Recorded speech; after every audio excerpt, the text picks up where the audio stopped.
Hey, what up, everyone? Anthony Fantano here, internet's busiest music nerd, and it's time for our weekly track roundup, where I go over what I felt were the best and worst tracks of the week. Let's get through it.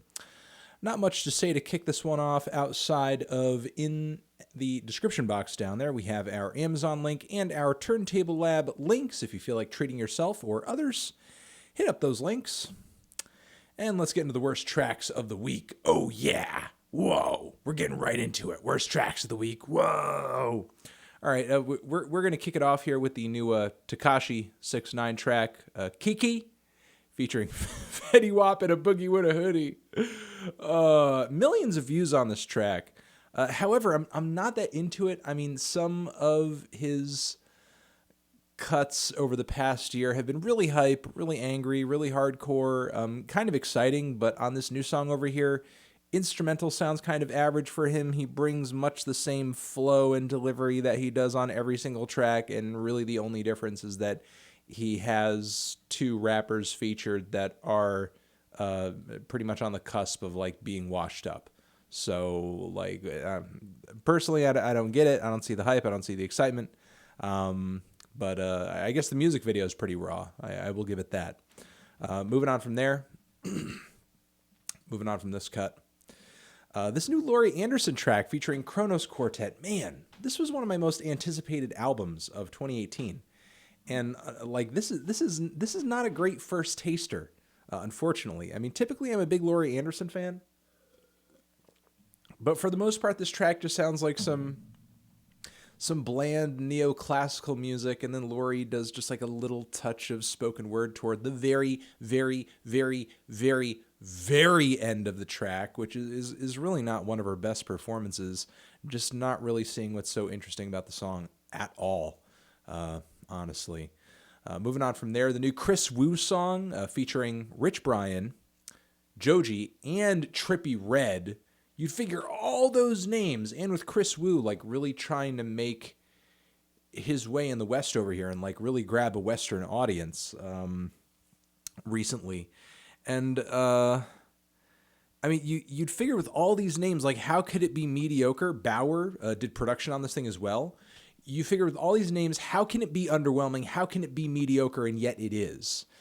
There's a beat switch in the middle of the track where it seems like a majority of that portion of the song is overtaken by Trippie Redd and Joji. The first half is dominated mostly by Kris and by Brian. Brian's bars generally are pretty weak on the track. He really does not bring it at all. That splitting the chicken line is one of my least favorite bars I think he's ever spit. Trippie Redd's performance is pretty lifeless. Joji was fine. You know, I liked his intro on the second portion of the song, but just generally, this is a really bland track. Again, I'm really surprised, given the names that went into this thing, like how gargantuan this track could have been. It's just not. It's really just not.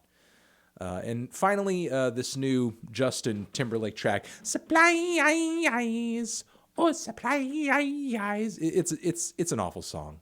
It's an awful friggin' song. It's an awful nocturnal pop track with very little in the way of any personality. And I'm going to be tearing apart the music video pretty soon on the Fantano channel, youtube.com/Fantano. Go subscribe over there if you haven't already. Goddamn, do yourself a favor. And that's it for the worst tracks of the week. We're going to get into the songs I was meh on, the songs that I felt were worth mentioning, but I wasn't crazy about personally. Maybe you guys will like them a little bit more than me. New of Montreal single over here, New of Montreal, titled Paranoiac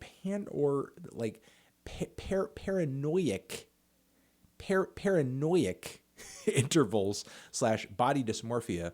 And it's the first single from their upcoming record. And I'm really not sure what to make of this track. In some respects, it seems like there's a huge Prince and Bowie influence here, which there typically is with a lot of Kevin Barnes' recent stuff, but it kind of seems like they're getting back into that vibe. You know, sort of like a little bit more of that hissing fauna vibe. However, there's like, I guess like a dash of futurism to this track that seems a little bit new for Of Montreal, but I guess the song also feels a little awkward to me. I don't know, maybe more listens to it, it'll actually grow on me or something, but as of right now, I'm pretty lukewarm on it. Pretty lukewarm on it, though it does seem like they're taking some risks. I do admire that about the track. Moving on from there, new Hot Snakes on Sub Pop Records. They're going to be dropping a new record very soon. If you're not familiar with Hot Snakes, they're a very good rock band, very noisy, post-hardcore-y rock band with kind of like a nice rock and roll sort of foundation to what they do. All of that seems to ring true for this new single over here, which is titled Six Wave Hold Down. Good track, kind of mild on the ears, but still a good performance, still good guitar tones on there, still good riffs. The vocals are decent too, so, welcoming the return of Hot Snakes for sure. Moving on from there, Madrid band Hinds. I wasn't really crazy about much of what was on their last record, but this new song of theirs, it's titled New For You. I liked the lyrics, the sentiment of the song. I thought the lyrics were pretty cute. I thought the kind of fuzzy, buzzy production that they had going was pretty good as well. The garage rocky, I guess like a blend of garage rock and pop instrumentation and production was very nice too. Definitely one of their catchier tracks I've ever heard. Not the best I've ever heard in this style, but certainly more bite than I've heard them have in the past.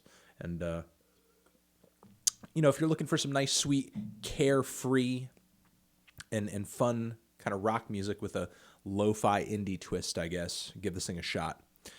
Moving on from there, Drake has a few new cuts out, which he has released as this Scary Hours single. Two of his more mediocre cuts that I've heard in a while, honestly. The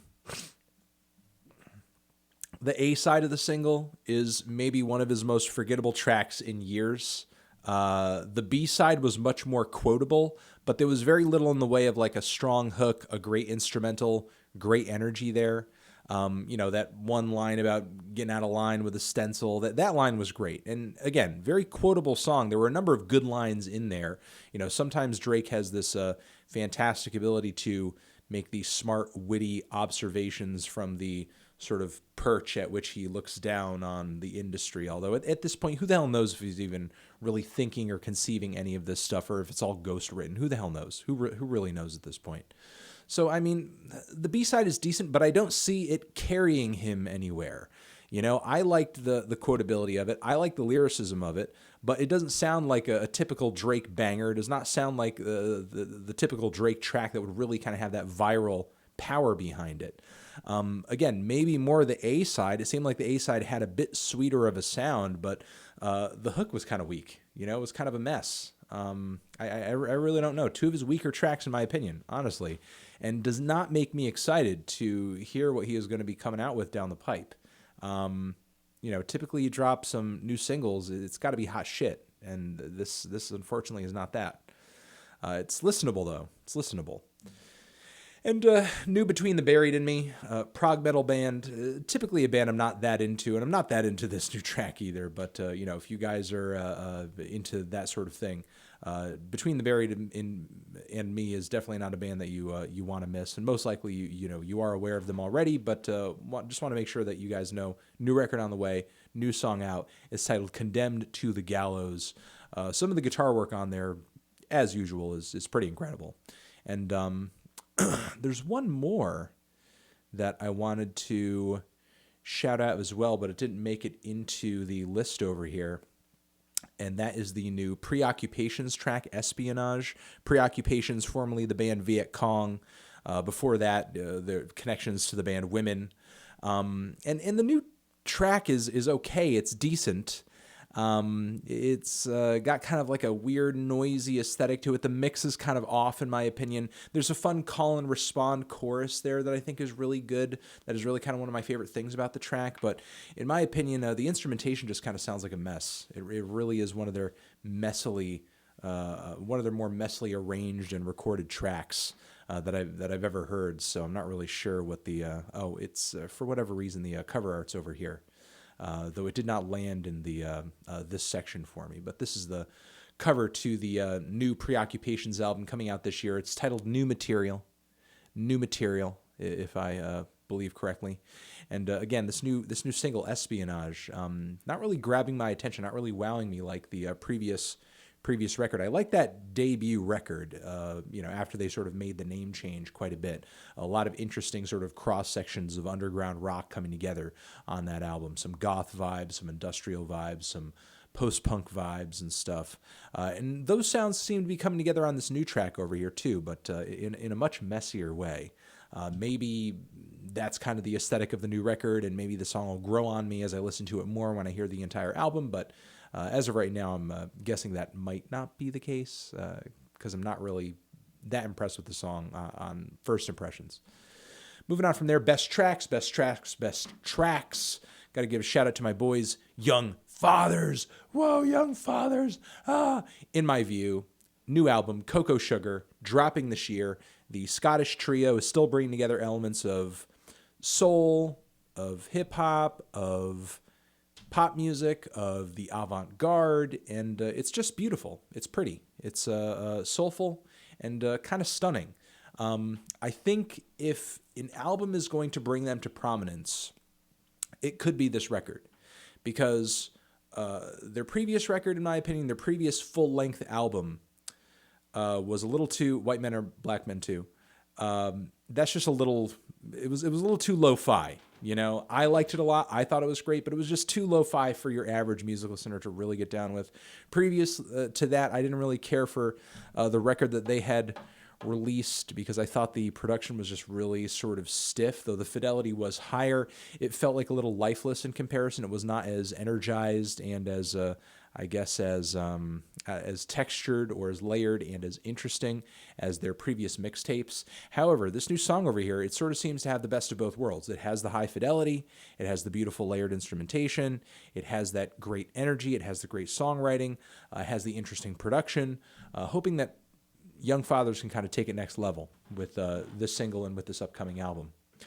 Moving on from there, we have a new single from Parliament. Yes, that Parliament. I'm Gonna Make You Sick. It's a great funk song with a fantastic sort of concept, theme, message. Bassline is killer. Instrumental is amazing. The lead vocals are fantastic. And again, I just love the the sort of prescription drug themes and kind of the themes sort of attacking the pharmaceutical industry in the lyrics. It's actually pretty smart, pretty fun, and I'm actually looking forward to this new Parliament record a lot. I'm not even sure of when their last album came out.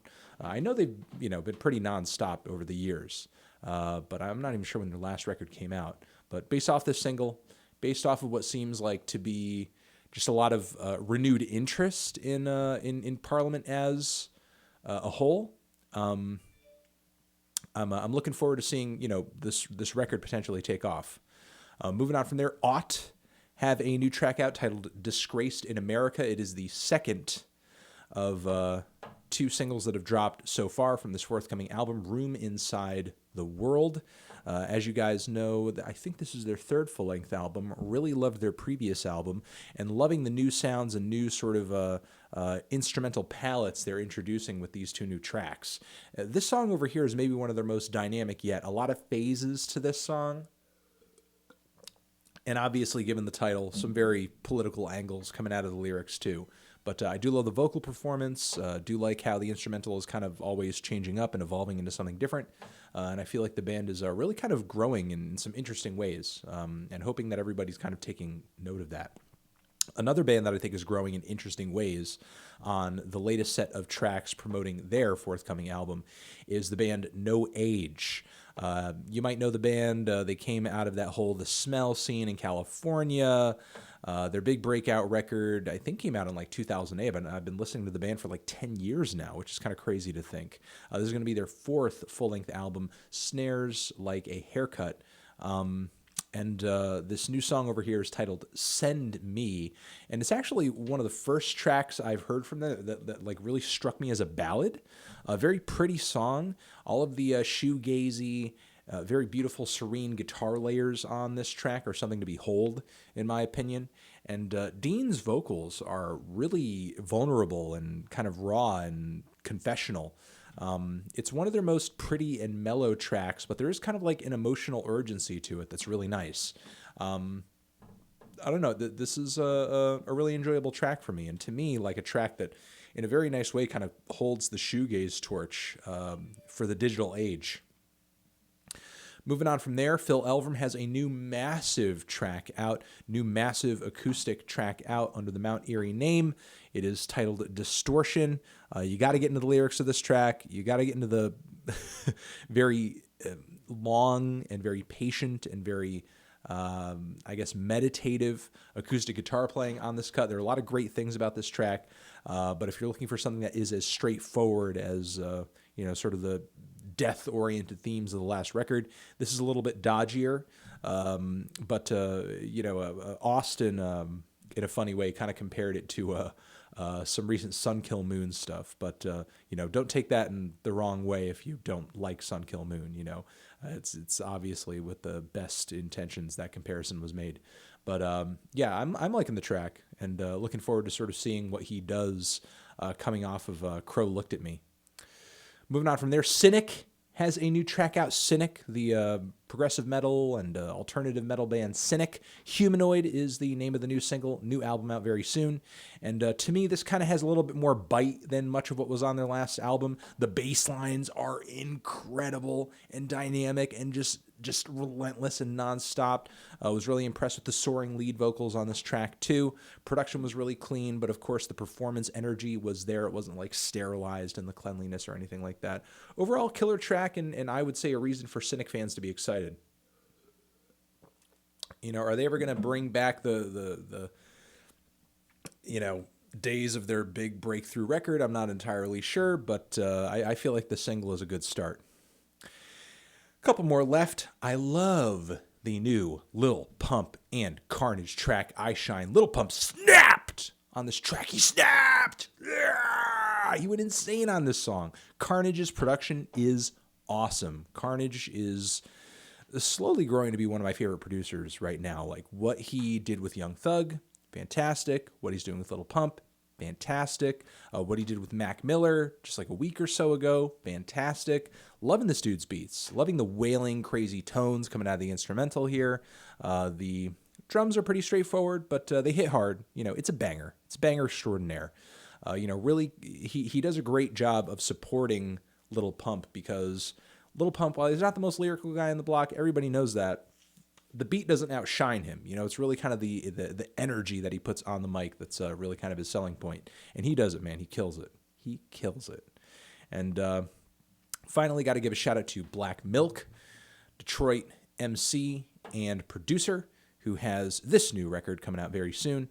And the debut single from it, Laugh Now, Cry Later, is incredibly produced, really odd and freaky instrumental. Sort of seems like a lot of those qualities that we remember, coming out of the Stones Throw scene, coming from artists like Madlib when he was in his prime, Jay Dilla when he was in his prime, but sort of pushed forward a little bit into some very freaky and almost avant-garde territory.